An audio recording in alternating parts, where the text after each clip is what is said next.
Hello. Welcome back to the Fearless Females Voice podcast. And today I am going yet again solo.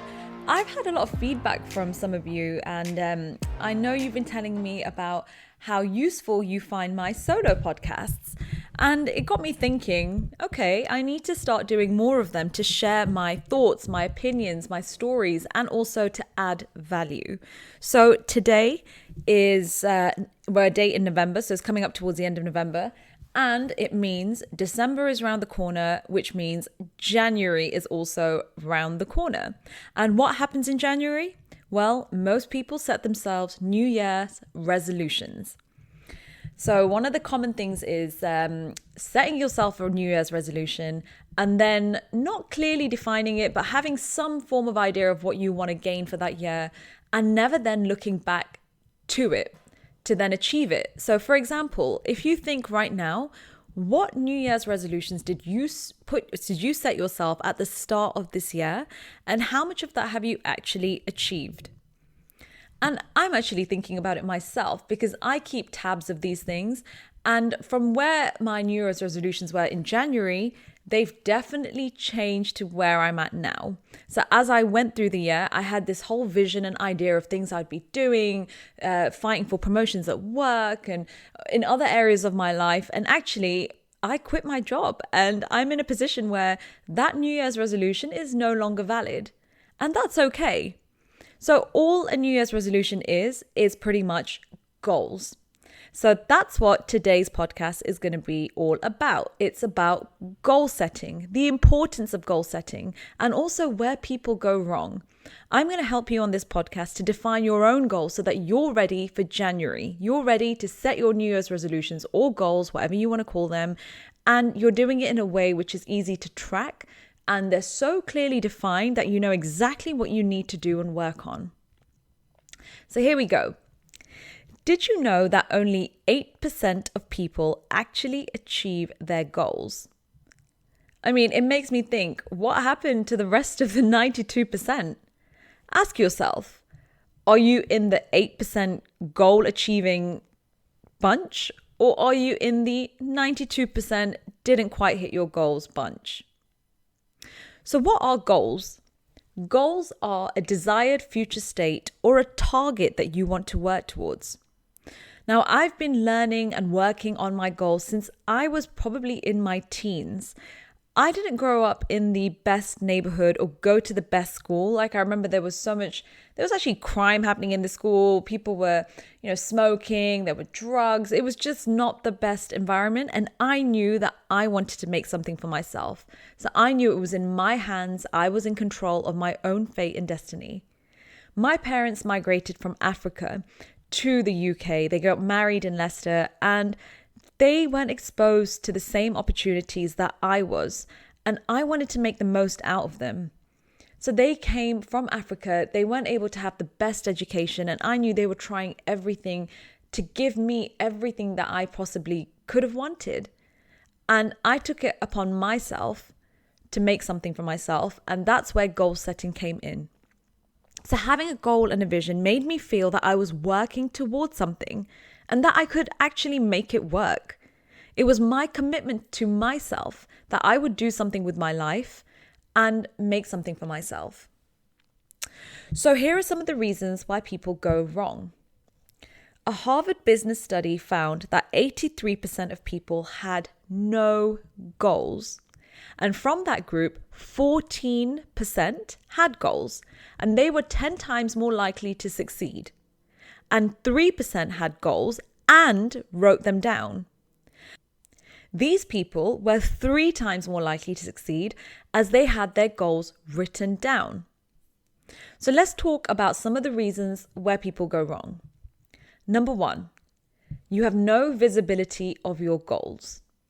So when you know what you want to go after, write it down, make it visible. This is something that you need to do more of.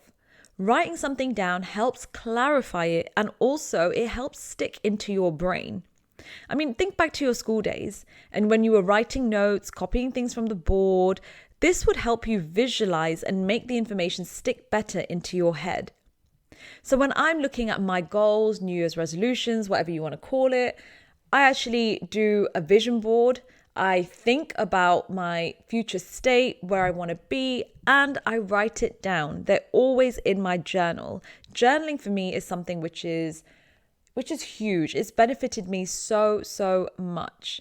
So if you haven't yet tried it, get a journal and start writing down your goals. But more importantly, it will help you also stay on top of it and on track, because you'll see what your goals are. You'll be reminded of it and they'll stay in your mind. Number 2, having the wrong mindset. Now, as you know, this is something that I preach a lot of about. Mindset is everything. If you have a goal but don't think that you're capable or can achieve it, then guess what? You probably won't achieve it. The negative thoughts surrounding a goal can impact your end result, so it's best to stay focused and have the self-belief. If you follow the steps that are coming within this podcast, there's nothing that will stop you from getting that goal. You need to keep your eye on the game. You need to stay focused and also think that you are able to do it. Don't get distracted by what's happening around you. Don't get distracted by what other people are doing towards their goals, because these little distractions are taking you away from the main purpose, the main end game. So have that self-belief, work on your confidence, work on your mindset. This is something that's going to help you achieve what you want to achieve. Number 3, no accountability. So this could be a lack of self-accountability or even not sharing your goals with others. So we'll cover the lack of self-accountability first. So this could be that you aren't keeping track of what's going on with your goals. It means you haven't potentially broken down your goals. You may not be thinking to yourself, I need to get this done. It may not be in the forefront of your mind. It's just something that's floating around in terms of what your goals are. And then if you're not sharing your goals with anyone, that means nobody else knows about them. Then you're more likely to shy away from taking action where it's needed because no one is watching. So I'll give you an example of that. Within my business, I wanted to start a podcast. My husband Akash was pushing me to start a podcast. He thought, oh, you'd be really great at this because you enjoy talking and you enjoy connecting with other people. So it's right up my street. And I was scared as hell. So one of my goals was to actually start a podcast. I didn't know how to do it. I didn't know what I was doing. And yet I knew I wanted to do it.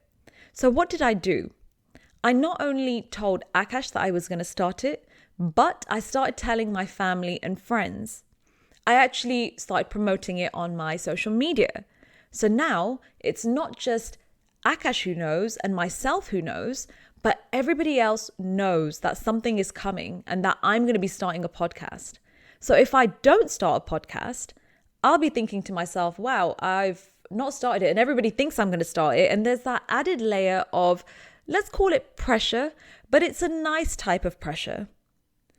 So start sharing your goals with your loved ones. There's an added layer of an accountability which adds a little more pressure, as I said, for you to work harder. Number 4, your goals aren't clear enough. Now, this is huge. Having a goal is great, but having a goal which isn't clear will get you fuzzy results. You need to be clear and specific in exactly what you want to achieve so that there's no room for any interpretation. There's a classic example of this where, for example, someone goes into a restaurant and the waiter comes up to speak to them for the order and they say, oh, I just want to eat some food, chicken dish, and maybe an alcoholic beverage. Now, that's not clear in what they're trying to get from that restaurant. The waiter would probably be like, okay, I don't really know exactly what dish it is, so I'm just going to give them anything that's chicken related and has alcohol in it. Whereas if you go into the restaurant and you say, okay, I would like a chicken carbonara with a side of fries and I would like a glass of red wine, which is a Merlot, for example. The waiter will know exactly what it is you want and you will get that result. You will get that exact thing that you asked for in front of you. So this is similar to your goals. You need to be very, very clear on exactly what it is that you want. And number 5, not taking action. When you're working on your goals, there are times where you may need to come out of your comfort zone. This can be challenging and super scary. Trust me, I've been there, and it then can prevent you from taking action because there's that worry, there's that fear, it's all kicking in. And during these times, you may feel that you don't want to or can't take action, and this leads to procrastinating. But action is key to success. So don't fall into the trap of sitting around on the sidelines and start heading towards your goals. Action, as I said, is key.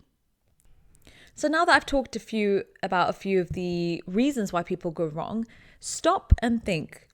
Which of those reasons is holding you back from achieving your goals? So just to recap, they are: number 1, no visibility of your goals. Number 2, having the wrong mindset. Number 3, no accountability. Number 4, the goals are not clear enough. And number 5, you're not taking action. So have a think about those and which one it is that you are impacted by. It could be 1, 2, or even all 5. It's good to reflect and have some self-awareness around why things aren't working out, why you're not achieving your goals. Because if you don't know and if you don't actually work on it, then you're never going to get anywhere. So it's time to start reflecting, have a think, and understand the reasons.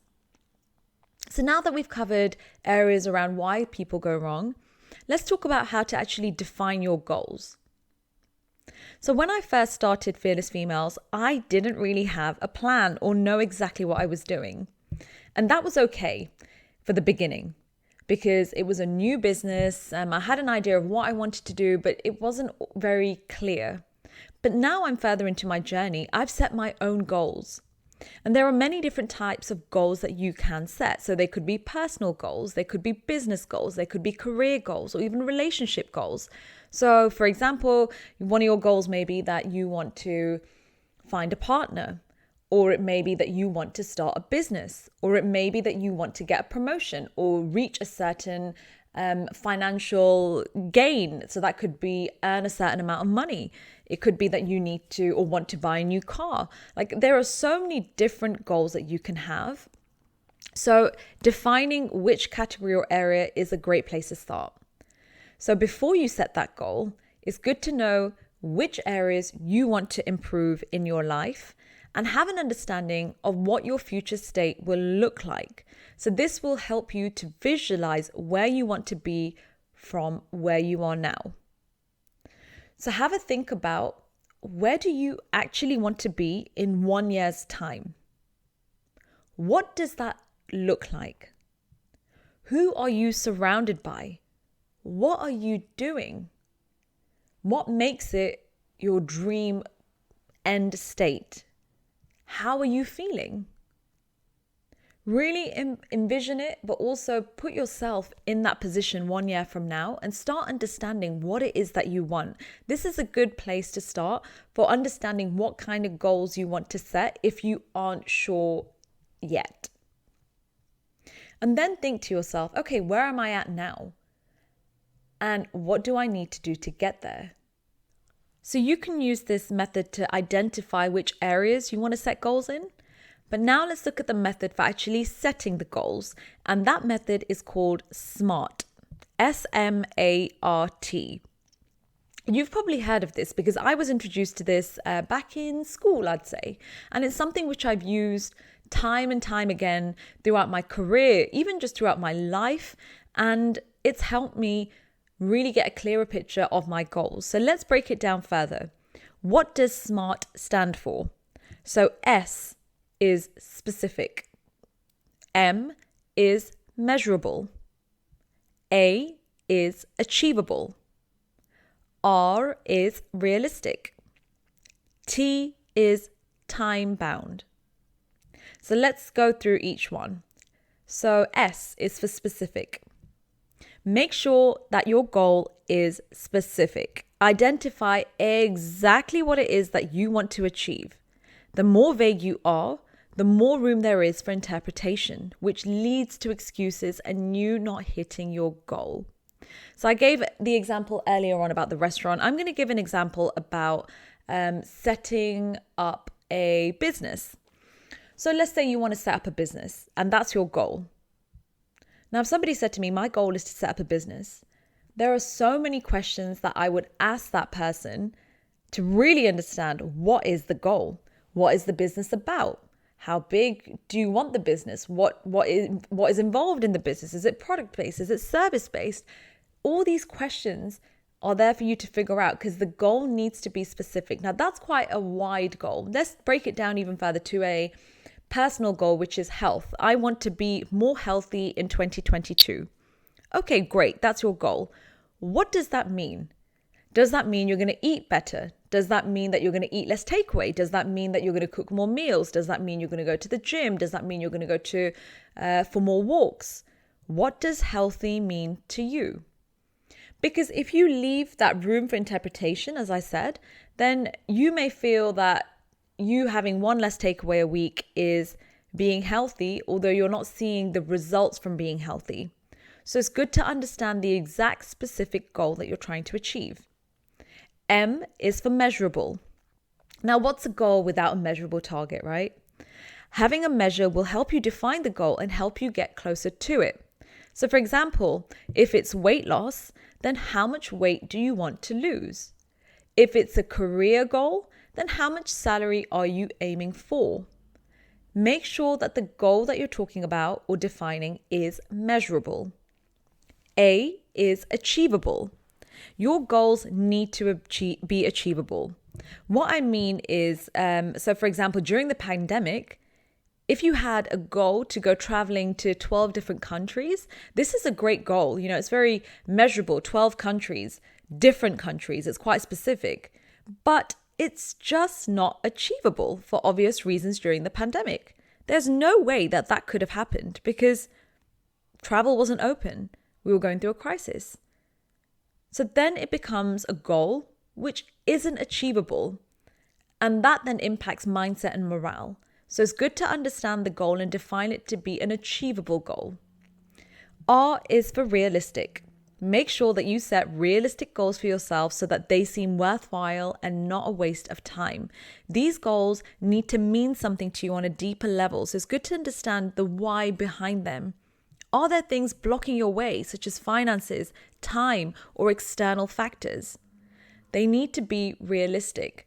For example, if you're a full-time career woman and also a mom, and you're saying, okay, I want to have a goal to do a full-time degree alongside that. Is that realistic in terms of your time expectations and management? I mean, it could be if you're planning it correctly, but have a think about how realistic is it that you're going to get this goal, that this goal is the right goal for you. And T is time bound. You need to put a time limit on the goal which you are striving to achieve. If you don't have a time limit, this is when procrastination kicks in. If you know you have to complete something by a specific date, then it adds a sense of importance and urgency. So when you're thinking about your goals, make sure you define the time scale of when they're to be completed. So for example, losing X amount of kilograms by May, and what you're going to do is go to the gym 3 times a week and make healthy food 5 times a week. Now, this goal is very clear, specific, and it's time bound. As long as it's achievable and realistic, then you'll be good to go.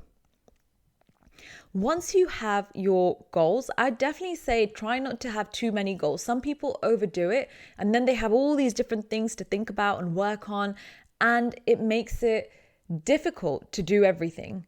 So try and break it down so that you only have between 3 and 5 key goals that you really want to work on. Because the more you have, the harder it will be, and you'll be doing bits on each one without giving it 100%. So that's just another thing to consider. Also, when you have your goals, it's time to then think of the next steps. How can you break those goals down? So when you've identified the goals, write them down, think about where you're at now, and what steps you need to take to get that goal. Build your roadmap to achieving your goals. So I have an article on my website which talks more about goal setting. So you can find that on my blog section on my website, which is www.fearlessfemales.me. And if you have any questions about goals, then drop me a DM. I'd love to know, what are your goals for 2022? Do you want some support in defining them or even just talking about them? I love connecting with you all, so I'm happy to hear your thoughts on this podcast, hear what's helped you on this podcast, how you're going to do things differently for next year. So you can either drop me a DM on my Instagram or Facebook, or you can drop me an email on fearlessfemalesvoice@gmail.com. Thank you so much for listening to this episode. And if you've enjoyed what you've heard, then I'd love for you to do me a massive favor. Be sure to rate this podcast on iTunes. And thank you so much for listening. And I'll see you next time.